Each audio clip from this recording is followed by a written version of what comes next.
activism. Then I came to transitional justice after I wrote some papers and I got involved in the whole process after the revolution in Tunisia. The Truth and Dignity Commission in Tunisia is mandated to execute transitional justice. It has gathered approximately 16,000 files and is still in the process of gathering complaints from the victims. We had a very bad experience of 10 years in which around 16,000 people were killed and 1,400 people went missing. People are still looking for the truth about what happened to their relatives. As a reporter, we are trying to uncover the things that happened in the past, which was during that time impossible to cover, and we are trying to bring those perpetrators to justice. I think a Truth Commission is long overdue in the United States, and there's no doubt about that. We've had 400 years of crimes against humanity, against persons of color, against blacks in America, African Americans, and it's continuing today. I think that there's the American idealism, and I think that's beautiful, who we want to be, and then there's who we really are. The truth-telling project that I'm actually a part of is the community support type process, and we're hoping that we can involve the community members in Ferguson, Missouri in truth-telling and use that as a model for other communities in the United States. We have a couple of social centers, and one is in the eastern province of Sri Lanka, and my center, I am the director. And it's a human rights oriented center, and we have been doing a lot of work during the wartime situation. This is paramount importance that should be in our heart. For us, the Truth Commission situation has not really begun. Just now we concluded the OASL report of Sri Lanka, and the report has recommended a tribunal of hybrid nature. The government is still studying on that. I work both in the law and in the media. Truth Commission is actually like in the confluence of those two things. In my work as a lawyer, notions of justice, of course, you meet them every day. You get to be cynical about it. But then when I started working as a journalist, the surprising thing is you meet more victims and they tell you more of their stories than you would as a lawyer. We're a country in a state of flux from transition from a dictatorship to we're not quite sure what. And the issue of truth-seeking is critically important because there have been so many injustices, historical injustices, that really do need to be addressed. And impunity is probably our greatest challenge in the country. Well, there is a discussion going back to Immanuel Kant on that issue. But what I can say is that what we do in a Truth Commission is to at least try to create a narrative that can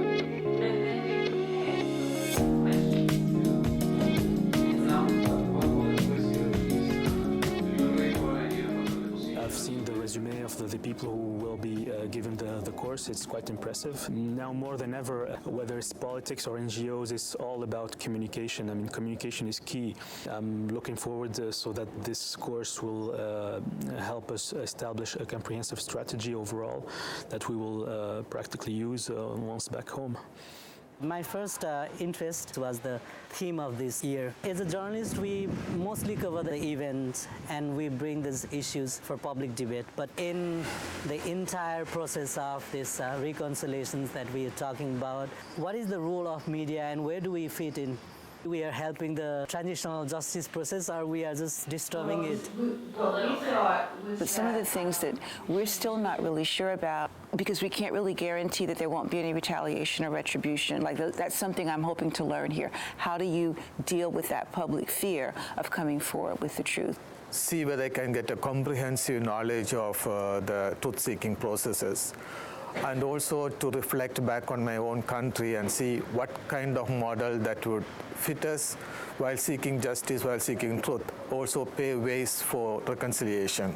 And then when I get back, I would be working with the people to create awareness, and especially to see that while we seek truth, accountability, and also justice, and meaningful reconciliation for lasting peace. I wanted to come because in the work that we do, we need to constantly get trainings for to do your job better. What I think I can get from this conference is to be able to better express why justice is important in society.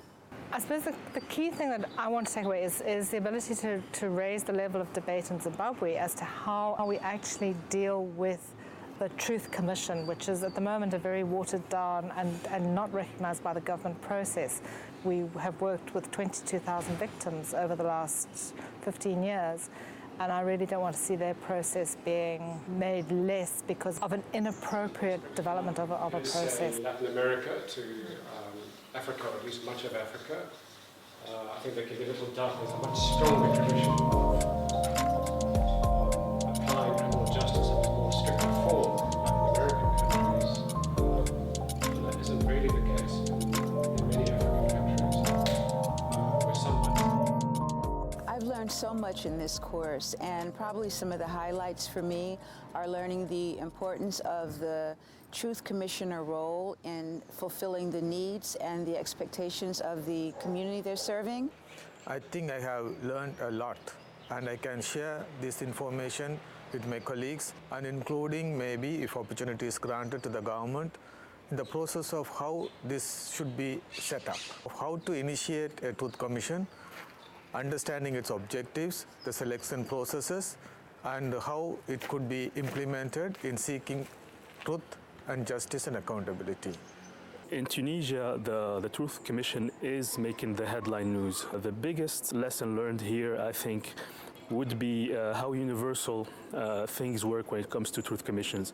And the instructors here, since they have worked with so many Truth Commissions in the past, they could help us predict things in such a way that we will avoid all the traps. The instructors are so awesome, very patient with the participants. I really love the size of the group and how we were able to interact personally and intimately.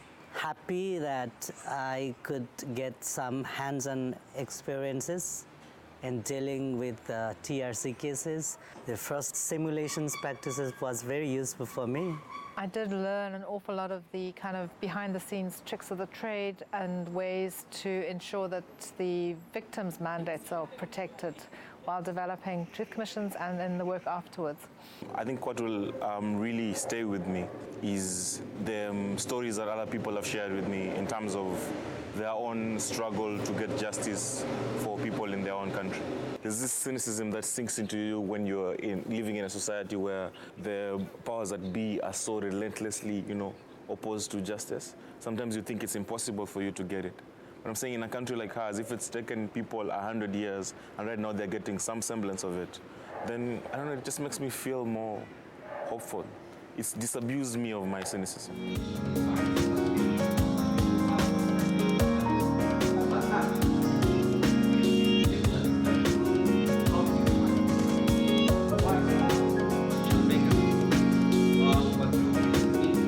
This has been the most amazing experience to be with so many experienced people and to see the different levels at which people are working and some of the friendships I think are going to be professionally very useful. Have so many business cards. The relationships were awesome. So I was really delighted to see the cultural mix that was invited here.